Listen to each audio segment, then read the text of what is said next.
అటు తెలుగుదేశం పార్టీ, ఇటు వైకాపా పార్టీ, ఈ రెండు కూడా రాష్ట్రానికి రాహుకేతువులుగా దాపురించాయి. దొందే, ఒకటి ఎక్కువ కాదు, ఒకటి తక్కువ కాదు. జగన్మోహన్ రెడ్డి ఏమో అరచేతిలో వైకుంఠం చూపించాడు, ఆ ప్రభుత్వం పోయింది. చంద్రబాబు నాయుడు ఏమో అరచేతిలో కైలాసం చూపిస్తున్నాడు. జగన్ ప్రభుత్వం తన 5 ఏళ్ల కాలంలో రాష్ట్రాన్ని అప్పుల ఆంధ్రప్రదేశ్గా, అరాచక ఆంధ్రప్రదేశ్గా, అవినీతి ఆంధ్రప్రదేశ్గా, మధ్యాంధ్రప్రదేశ్గా, జూదాంధ్రప్రదేశ్గా, డ్రగ్ ఆంధ్రప్రదేశ్గా, గంజాయి ఆంధ్రప్రదేశ్గా, బూతుల ఆంధ్రప్రదేశ్గా తయారు చేసి ప్రజా వ్యతిరేకతకు గురి ఆ పార్టీ, ఆ ప్రభుత్వం వెళ్ళిపోయింది. చంద్రబాబు నేతృత్వంలో ఈ కూటమన్నా సక్రమంగా పరిపాలిస్తుందనుకుంటే అతనికంటే ఘనుడు ఆచంట మల్లన్న అనే విధంగా తయారైంది. గతంలో జగన్ ప్రభుత్వం శక్తికి మించి అప్పులు చేస్తూ ఉంది, రాష్ట్రాన్ని అప్పుల కుప్ప చేస్తూ ఉంది అని కూటమి పార్టీలతో సహా, కాంగ్రెస్ పార్టీ సహా అందరం విమర్శించాం. కానీ ఈరోజు కూటమి ప్రభుత్వం చేస్తున్నది ఏమిటి? అంతకంటే మించి అప్పులు చేస్తూ ఉంది. జగన్ ప్రభుత్వం 5 సంవత్సరాల్లో 3,32,000 కోట్ల రూపాయలు ప్రత్యక్ష అప్పులు చేసింది, పరోక్ష అప్పులు కాకుండా ప్రత్యక్ష అప్పులు. కానీ చంద్రబాబు ప్రభుత్వం ఈ 2 సంవత్సరాల్లో 3,65,655 కోట్ల రూపాయల అప్పు చేసింది 2 ఏళ్లలో. అక్కడేమో 5 ఏళ్ళు, ఇక్కడ 2 ఏళ్ళు, 2 ఏళ్లలో ఎక్కువ చేసింది. ఇక బాధుడే బాధుడు, వీర బాధుడు. పెట్రోల్ కానీ, డీజిల్ కానీ, వంట గ్యాస్ కానీ, కమర్షియల్ గ్యాస్ కానీ, నిత్యావసర సరుకులు, ఎరువుల ధరలు ఏ చూసినా ఆకాశాన్ని అడుగుతూ ఉన్నాయి. పెట్రోలు, డీజిలు వాటి ధరలు చూస్తే మన పొరుగు రాష్ట్రాలు, అటు కర్ణాటక కానీ తమిళనాడుతో పోలిస్తే మన రాష్ట్రంలో లీటర్ మీద 8 రూపాయల నుంచి 10 రూపాయలు ఎక్కువగా ఉన్నాయి. కాబట్టి బాధుడే బాధుడు. ఇక మద్యం పాలసీ, మండలానికి 4 మద్యం షాపులు, 4 బెల్ట్ షాపులతోనే తయారైపోయింది.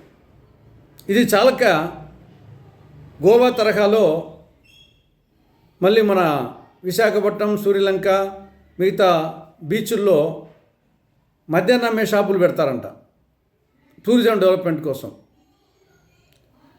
తర్వాత జూదం విచ్చలవిడి అయిపోయింది. గతంలో డ్రగ్స్, గంజాయి ఏదో కొన్ని కాలేజీలు మాత్రమే పరిమితం ఉండేది. ఇప్పుడు కాలేజీల స్థాయి దాటి హై స్కూళ్ళ స్థాయికి వచ్చింది ఈ యొక్క డ్రగ్ సంస్కృతి, గంజాయి దుష్ట సంస్కృతి. కూటమి అధికారంలోకి వచ్చేదానికి ప్రధాన కారణము సూపర్ 6 హామీలు. కనీసం అయ్యన్న అమలు చేయాలి కదా. దాంట్లో సగం ఇప్పటికీ అమలు కాలే. యువతకు సంబంధించి నిరుద్యోగ భృతి కింద నెలకు 3,000 రూపాయలు ఇస్తామని చెప్పారు. 2 ఏళ్ళు అయింది, 3 పైసలు ఇవ్వలే. నిరుద్యోగులు నిరాశతో ఉన్నారు. ఎస్సీ, ఎస్టీ, బీసీ, ముస్లిం మైనారిటీలకు 50 ఏళ్ళకే పెన్షన్ ఇస్తా అని చెప్పావు. 2 ఏళ్ళు అయింది, అతిగతి లేదు. కాబట్టి ఆ వర్గాల్లో అసంతృప్తితో ఉన్నారు. అదేవిధంగా ఆడబిడ్డ నిధి, 19-59 సంవత్సరాల మధ్య వయసు ఉన్న ప్రతి ఆడబిడ్డకు నెలకు 1,500 రూపాయలు ఆర్థిక సహాయం చేస్తాం అని దానికి పెద్ద పేరు ఆడబిడ్డ నిధి అని పేరు పెట్టారు. 2 ఏళ్ళు అయింది. ఆడబిడ్డలకు మోసం చేయడం జరిగింది, నమ్మించి మోసగించడం జరిగింది. కానీ సూపర్ 6 హామీలనే అమలు చేయలేదు. ఇక రాష్ట్రంలో ఆరోగ్యశ్రీ అనారోగ్యశ్రీ అయిపోయింది. విద్యా దీవెన పథకం విద్యా శాపం పథకంగా తయారైంది. ఈ 2 ఏళ్లలో కొత్తగా ఒక్క ఇల్లు కట్టలేదు పేదలకు, కొత్తగా ఒక్క సామాజిక పెన్షన్ ఇవ్వలేదు. గిట్టుబాటు ధర లభించక రైతులు రగిలిపోతున్నారు. వాళ్ళ సమస్యలు పరిష్కారం కాక ఉపాధ్యాయులు, ఉద్యోగులు ఉడికిపోతున్నారు. వడ్డీ లేని రుణాల పథకం అమలు కాక డాక్రా మహిళలు మండిపోతున్నారు. రాష్ట్రంలో ప్రజలకు శాంతి లేదు, భద్రత లేదు. కేంద్రం నుండి వచ్చే గ్రాంట్ తగ్గిపోతూ ఉంది. డబుల్ ఇంజన్ పేరుకే డబుల్ ఇంజన్, కానీ ట్రబుల్ ఇంజన్గా డొక్కు ఇంజన్గా తయారైంది. పేరుకేమో స్వచ్ఛాంధ్ర, రాష్ట్రం మురికాంధ్రగా తయారైపోయింది. సంపద కేంద్రాలు దరిద్ర కేంద్రాలుగా దర్శనమిస్తున్నాయి. రాష్ట్రంలో ఆర్థిక క్రమశిక్షణ లేదని చెప్పేసి కాగా అచ్చింతలు వేసింది. ప్రత్యేక హోదా ప్రస్తావనే లేదు. రాయలసీమ ఉత్తరాంధ్రకు స్పెషల్ డెవలప్మెంట్ ప్యాకేజీ ఊసేయలేదు. కడప జిల్లాలో శైల ఆధ్వర్యంలో స్టీల్ ప్లాంట్ నిర్మాణమే కాలేదు. దుగరాజపట్నం ఓడరేవు లేదు.